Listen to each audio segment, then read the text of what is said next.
Well, hi everybody, my name's Chrissy Fitzgerald. I'm a psychic life coach, and today I just want to talk a little bit about body language.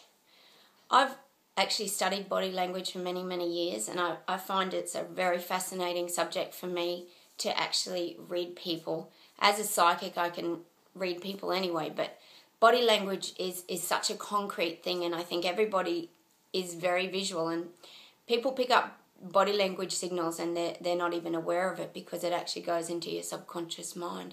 But the percentages I think are actually about, I think it's 80-20. I think it's about 80% is body language and about 20% is the verbal words that actually come out of your mouth when you're having interactions or conversations with people. The first thing I'll touch on today with body language is probably something that most people like, which is eye contact.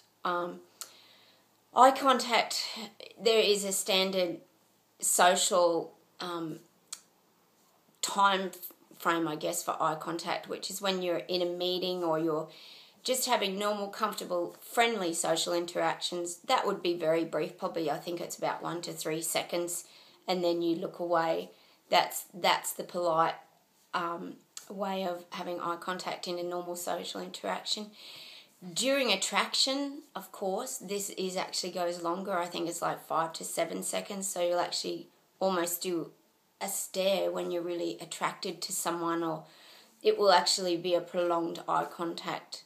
And often there's other little signals there, which I might go into further down the track. But, you know, they're the sort of indicators with eye contact that you're attracted to someone. Your eyes will... They say the pupils dilate and your eyes will actually get a lot bigger in size.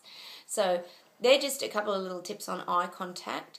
Another obvious one is always arm gestures. I think everybody knows about the crossed arm gesture is kind of closed off. If you live in a cold climate, it can be that you're cold as well. So you kind of have to look for things in series. It's always never just one thing in body language. They teach you that it is usually 1 or 2 or 3 things that indicate what that person's actually communicating to you. So if someone has their arms open, that's a great sign that they're really wanting to talk to you and they're wanting to interact with you. Palms up is also another really positive gesture.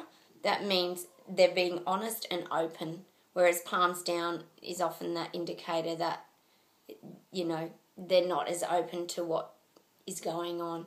So there are a couple of little arm gestures.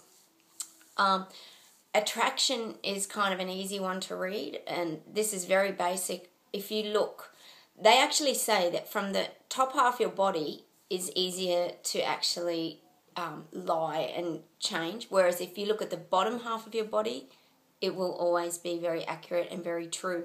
So if you're having an interaction with someone, you want to see if they like you or they're enjoying the conversation, or even if they're attracted to you, look at where their belly button is pointed. If it's pointed directly at you and their feet are pointed directly at you, that's a pretty good indication that they're attracted to you. That's almost a sure bet, actually. Or even if the conversation, if a foot's pointing at you and the foot's pointing the other way, they're trying to exit. So if you look at their feet, that's a good indicator of what's going on. So if they're wanting to leave the conversation, one foot will actually be pointed out the other way. But attraction is very easy to read. Look at their belly button and look at their feet. And if they pointed at you, look at a group. If you're with a group of friends and you're out at a nightclub, for example, or something like that, and you want to know who's attracted to who, look down at their feet, have a quick glance and look up, and you'll see who is attracted to who. And even the belly button, like I said, is a giveaway for that as well. Another body language thing that I know a lot of people are interested in is lying. A lot of children lie to their parents, and there's a few quick clues I can give you on lying.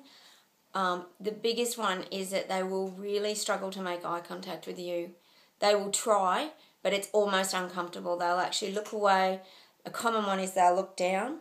Another one that I've found is that they will actually giggle and almost smirk. They can hardly hold it in because they know that they're lying.